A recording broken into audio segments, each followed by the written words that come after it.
We've pulled out all the stops this week on It's Not Easy Being Green. We've got a rock star. I used to have an aeroplane. Touring, it was the easiest way to get to work. We've got a rock chick. It's quite extreme. This is like punk rock antiquing. Oh my goodness. And a beehive that's hit rock bottom. They've just gone. A week ago that was perfectly all right. Yeah.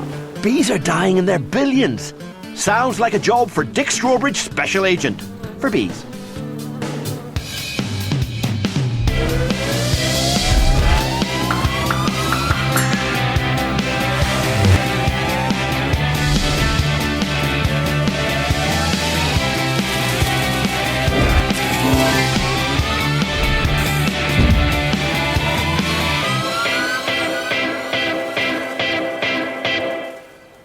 Einstein's supposed to have said that if the bees go, we'll go 4 years later.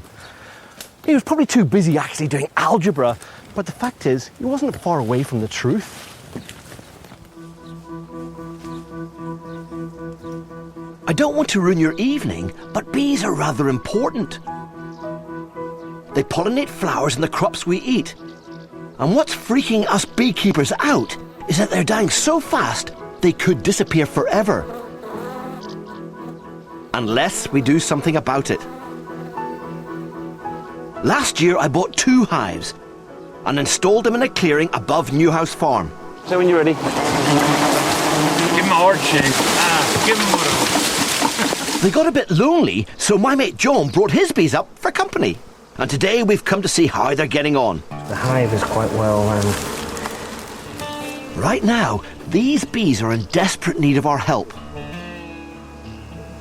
There's some honey there. There's some honey there, but it's not much. Yeah.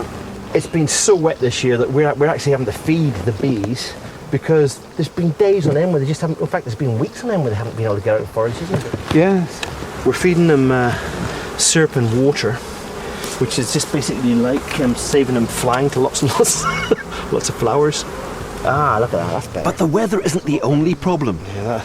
We're also having to deal with something much more worrying. Can we have a quick look in number 2? This is the one they've just gone. It's just... A week ago that was perfectly all right. Yeah, no rhyme or reason to it. We think they're being killed by a combination of disease, climate change and perhaps pesticides. It's hard to be sure exactly what's going on, but I'll do my best to find out. Well, yeah, but we do need to find out more about what's going on. But to cheer us up, I'm going to hand you over to aspirational shopper turned green investigator, Lauren Laverne. Go on, Lauren, make a smile.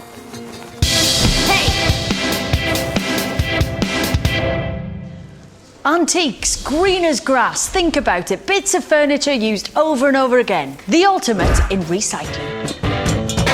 And there are 2 kinds. Lovely things that people want. And stuff that no one wants. So if you knew how to recycle all of this unwanted stuff and turn it into really cool designer furniture, wouldn't that be clever? Oh, so eco-clever. David Harper is an antiques expert and a master of makeover. He knows how to drag unwanted furniture kicking and screaming with delight into the 21st century. Tell me what you think about this chair. Looks amazing. It is amazing, but it started life about 120 years ago. But a local London designer called Lou Roter saves defunct antique chairs, and then she puts her stamp on them. That chair might sell for about £300 plus. But we could buy that chair as a plain Victorian beach chair. How much do you think? 100 quid? £3? No. £5? £3? Enough chat. Let's shop.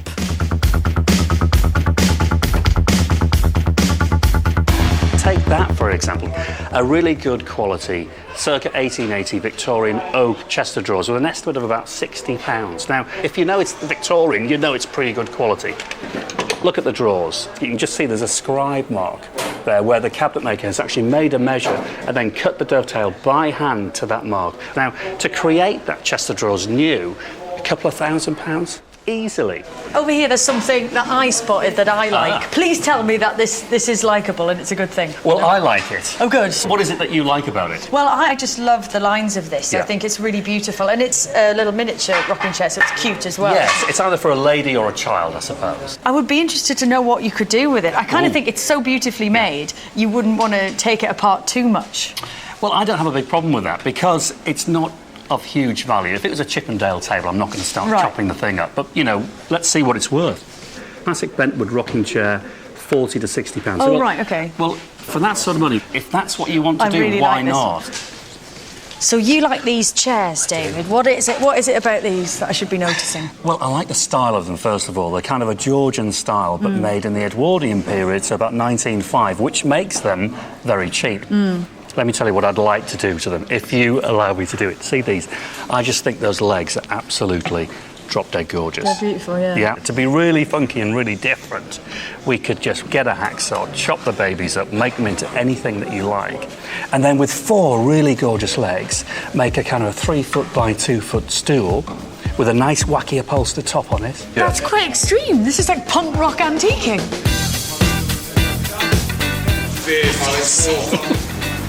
607 now. No chest of 2 short, over 3 long drawers. Something £30 for it. 10. £10. 586 now. Classical Bentwood rocking chair. 50, 160, 170, 180.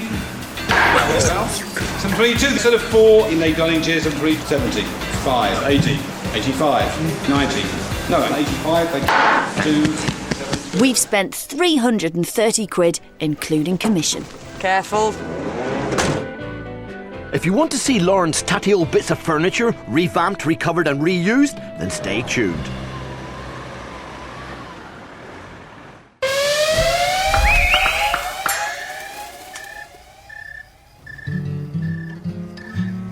Remember Duncan Glendinning, who we met in Series 2? He's a top recycler, always making something out of nothing. It's not good wood. You wouldn't make furniture with it, but for stuff. And what has he got in common with Chris Martin, Gwyneth Paltrow and Jamie Oliver?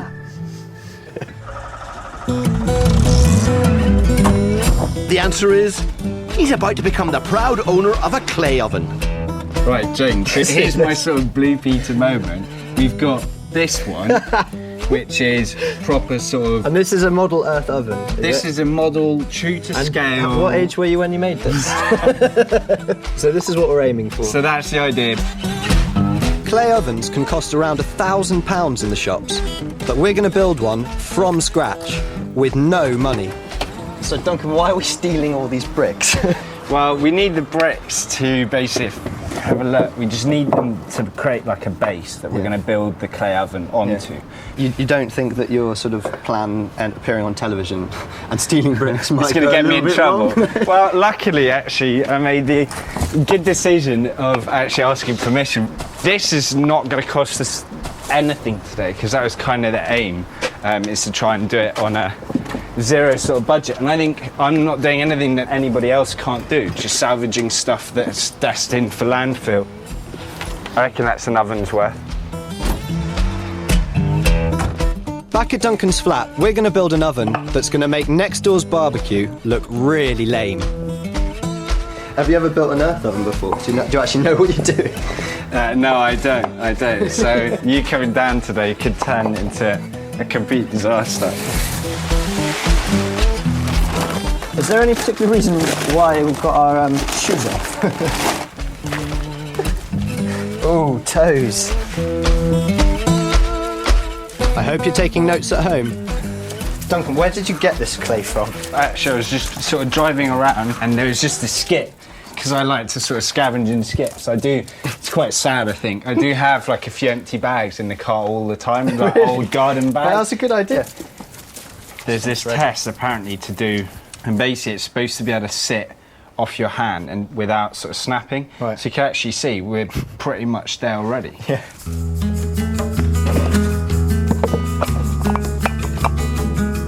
Not an exact science, this, is it?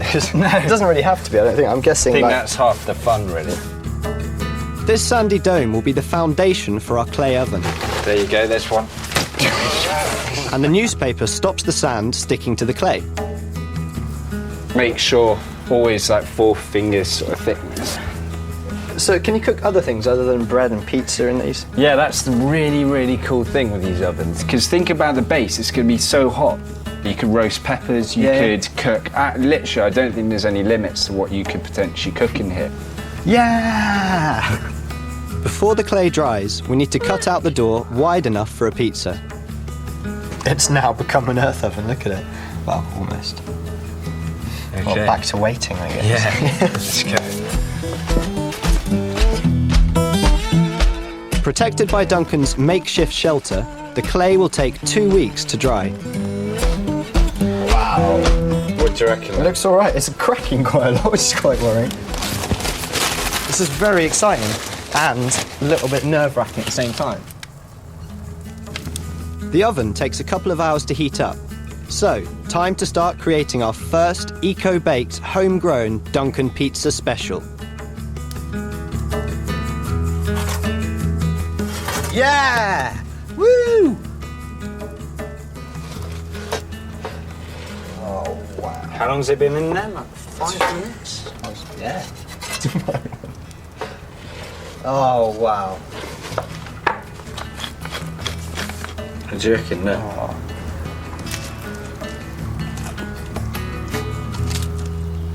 It's awesome. Job done. Cheers. Cheers. And so, from a little bit of dough to a whole load of it. Very big house in the country. Watching afternoon repeats and the burning eggs in the country. This gorgeous country pile belongs to Blur bass guitarist Alex James. He is this week's Eco-Test guest. This is like HQ. This is the farm buildings here, and it's a classic Victorian model farm, which means that 100 years ago it would have been producing everything you can buy in an upmarket delicatessen in Islington. They would have been making milk in here, which would have been turned into cheese in here. There was a bakery there. There was an orchard and nuttery in this field. And I think that could work again, actually.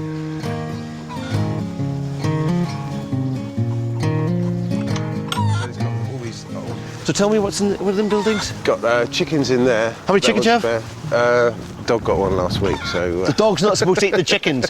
You've lost your old spot? There's the Empress. Yeah, well, it's the classic celebrity pig, isn't it, the old spots? Yeah, I mean, they grow so quickly. It's amazing. You know, you can pick them up when you buy them. One in each hand. Yeah. What age is this? About 18 months. That's old for a pig, mate. Yeah. And why haven't you eaten her yet? Pardon? Why haven't you eaten her yet? She won us over. She's a pet, really. Oh, no! I thought my wife and I were being quite reckless and daring buying this place on our honeymoon, but I've since realised it's just another cliche from the book of rock and roll cliches. It's what ageing rock gentlemen tend to do. they go and live on farms, you know. Yeah. Paul McCartney, Roger Daltrey, Sting. Yeah. Alex fancies himself as a reconstructed greenie, but how green is he? What kind of a house do you live in? Well, the answer to that's a very nice one, so I'll give you A very big house in the country. attached. How do you heat your home? Oil and fires, open fires from... But open fires, all the heat goes up the chimney, doesn't it? Unless you've got wood burners or such. You can't beat an open fire, though, can you? That's I mean, true. it's what people stared at before there was television. You know, it's kind of... It's Made all- their own music and stared at the fire. You've Yeah. been your element. How often do you buy organic meat, vegetables and dairy products? Most of the meat we eat, meat and eggs and stuff we grow here. But anything you do buy, do you tend to Outsourcing buy organic or do you tend to buy... Depends what it is, actually. I mean, with cheese, I don't care if it's organic or not. You know, as long as it tastes nice. I can't The old justify a tractor. Well, do you know what? This one doesn't actually work. I'm going to fix it up. So what I'm about making the personal hay and transport stuff. for you? What do you drive? Do you know, I haven't got a car at the moment, which is really annoying. Very green, never mind annoying. How do you Everybody. live without one? I mean, I want one. I'm not doing it because out of any sense of altruism. All right, last 12 months, how many hours have you spent in personal air travel within Europe? I went to Italy to do some mozzarella espionage a couple of weeks ago. I mean, I used to have an aeroplane, you know, because... I'm going to slot for that. I'm sure we'll get a penalty point here somewhere. Touring, you know, it was the easiest way to get to work, you know. Okay. So what are we up to? we need to pick the apples, really. It's time. Nice mature apple trees. I mean, it's just brilliant. We ignore them all year, and every year they just explode. What sort are these? Russets. That just looks gorgeous. There's a nice one there. Do you know what? You realise? I mean, there's hundreds of varieties of apples. I never feel sort of closer to Eden than I do in the orchard this time of year. You know, it's just an absolutely magnificent thing. Right, here we go. In the last 12 months, have you bought any of these new items? Beds. Dishwasher, washing machine, tumble dryer, fridge, freezers? Anything new in the last 12 months? Washing machine. Yeah. How many washing machines have you got? 3. Say it louder. Come out wherever you are. We've got a laundrette, kind of. I've got 3 washing machines. They're all always on. 4 children, living in a mud patch. Okay. Right, I've got a score for you. Okay. Your lifestyle is actually, if everybody in the UK lived the same way as you, it would take 3.2 planets for us still to be supported. Well, I am building a spaceship. So, Mr. James, you're not as green as you think. Though you are nearly a whole planet greener than Phil Tufnell. That's a relatively high score. Does that worry you? It's absolutely terrifying, yeah. I mean, I'm doing what I can. You know, I feel like I'm doing what I can. Obviously need to do more. But there is this bit about the more affluent you are, the more of an impact you have. And so I think this measures that more than the positive things you're doing, doesn't it? We planted thousands of trees here. It's scary, yeah. It is, isn't it? Hops as well. Oh, cheer up, Alex. Come with me and I'll earn you a few extra green brownie points. I'm taking him to meet his local beekeeper. Right. Will you come along here? Martin's part of your local beekeeping club. You know you want bees? This is how you find out what's happening in the local area. Because bees on your farm would be an awesome addition, wouldn't it? I totally agree. Top of my shopping list. Most of our bees are looked after by people like Martin, who do it for love, not money. Wow, look at that. It's very fortuitous that you brought me here, Dick, because bees were kind of the next thing I wanted, and it's really good to be able to ask you, Martin, things like how much do they cost, how much hassle are they, am I going to get stung to bits? You need to be able to devote perhaps a couple of hours a week. It's not an expensive hobby. You're not going to become rich as a beekeeper, but it's not, it's not going to break the bank either. In a good summer, you should be able to get £100 pounds, £150 of honey. What do you reckon? Fancy that on the farm? Well, Martin, to be or not to be, that is the question. What's the answer? Well, I'd say yes, but I'm biased, yes. I reckon bees are the way forward. You'd love it. It's fantastic. I mean, it's particularly if you're a farmer. So many benefits. Not just that bees. You get the feeling that bees kind of need a little bit of a helping hand at the moment, but it's great for the garden, fascinating, and honey. Well, yes. But there is a sense that they're just going. I mean, the bees are disappearing, aren't they? I think everybody kind of knows. Yeah, that, there's a decline in bees, and nobody really understands why. And I think that's the big problem. 2 billion disappeared last year, and they're expecting losses on a similar scale in 2009. We spend very little money on bee research in this country, only a couple of £100,000 a year. And when you consider the severity of the bee crisis, it makes you wonder why the politicians are so reluctant to spend more.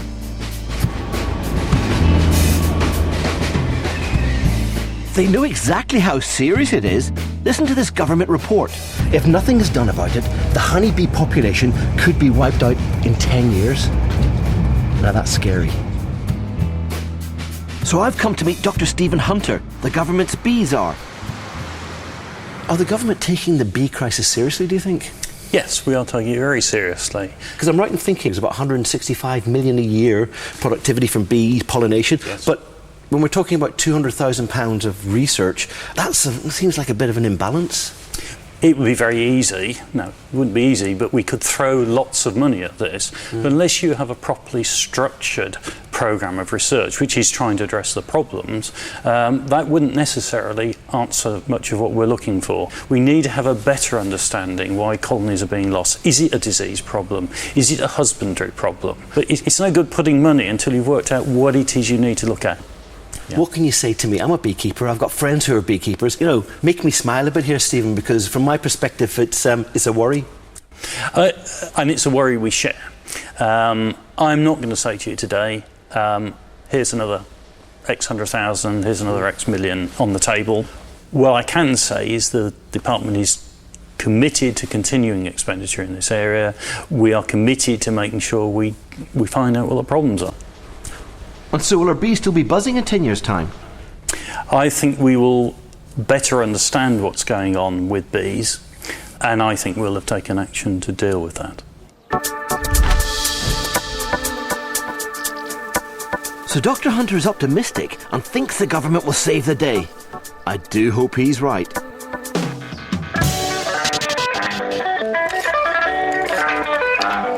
We can all do something to help the bees, and like charity, it starts at home. Take it away, James and Bridget. To attract bees and other important pollinating insects to your garden, you really need to provide flowering plants from about March all the way through to late October. Find a patch of bare earth. It can be a plant pot, a border, even in the vegetable garden, and then sow the seeds from March to May. It's as simple as that. If you don't know what to plant, pop into your neighbour's garden, have a look and see what plants are covered in bees, and just know that that's a plant that not only will attract the bees, but will probably work in your garden with your soil conditions, so that's a good one. Look, there are bees everywhere, there are bees all over this. Fennel smells absolutely gorgeous, and if you let it go to seed, it can attract a really good variety of insect life. Lavender, and over here, this is thyme, which is... Oh, that's gorgeous. That's absolutely beautiful. Very, very fragrant. If you can smell them, the bees can smell them. I think that's the bottom line. If you grow any vegetables from the allium family, which is things like onions and chives, and let a few of them go to seed, the flowers look amazing and bees absolutely love them.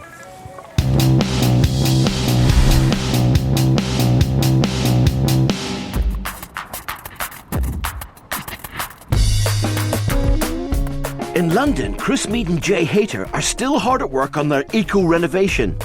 They want to transform their Victorian house into a temple to green technology in just 6 months. Hi Dick, we've got this Victorian house that we would like to eco-renovate. They've stuffed the roof full of sheep's wool insulation.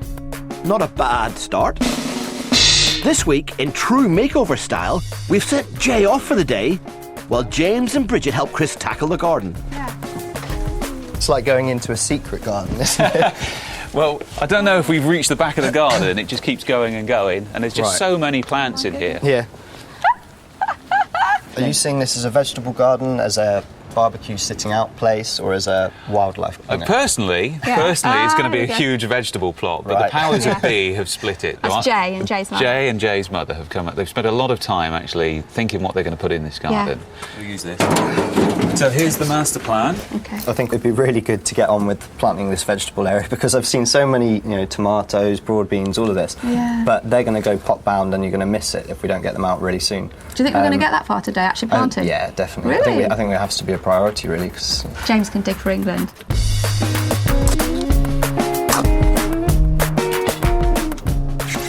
God, man, look at the snails! kill them. No. Yeah, vegetarians and vegans, No, take I note. Snails you have to kill, otherwise they eat your vegetables. I don't think there's anything good about having snails, but I can't kill them. I mean, they're great in composts. Stick them in the compost. They help to compost things down. So all I want to do is Fertiliser. pick it up No, and don't, stand on James, it, but I know don't. my mum will go, Please "Oh." don't. No, don't.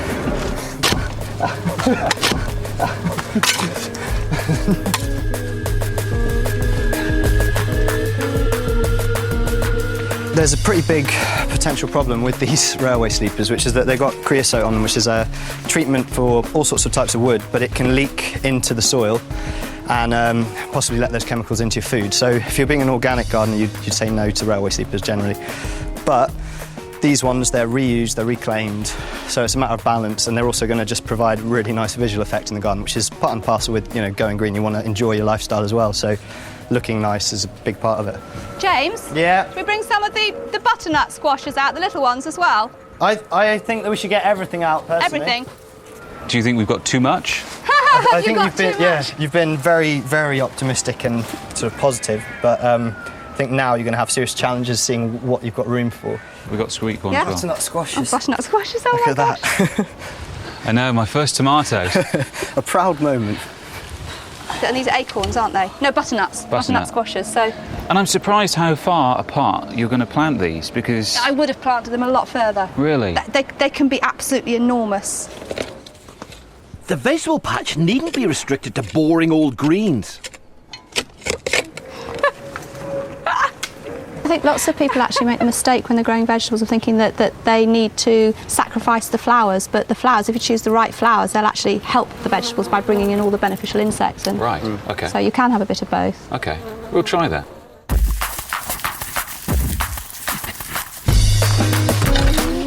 Time for the big reveal. Jay's back. Come on through. Oh. The workers are still working.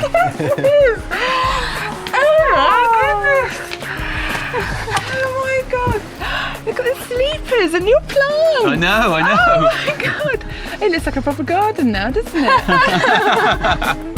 For more ideas on transforming your garden into something gloriously green, dig into our website at bbc.co.uk/bloom.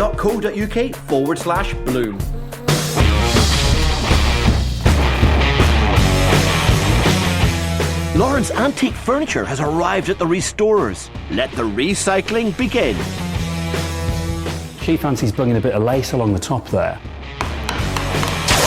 Our makeover budget is 500 quid. David assures me we're getting our money's worth.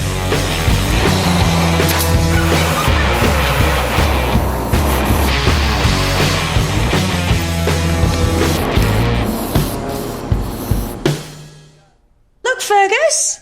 Look all this funny furniture, it's arrived. Should we open it? You know how many? Hooray!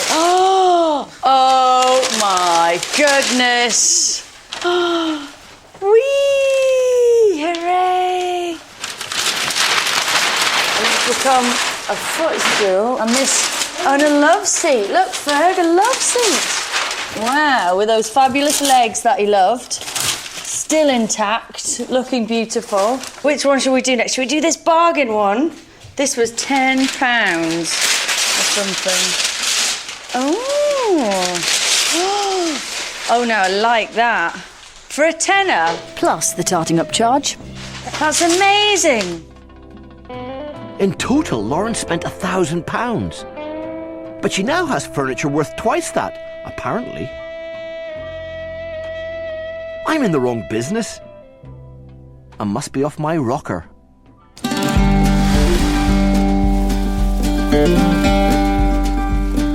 Next week, we bid farewell to some old friends. What? Come on, there, here we go. We're off. I get harangued by Lauren, who's my next guest for the eco test. You're a special environmentalist and I wear loads of makeup. A young family are off on their hauls with Toby Sode, our travel expert. To get to Spain, they've dumped the plane. Can I just ask you not to argue, please? Can't wait to see how they get on. See you later.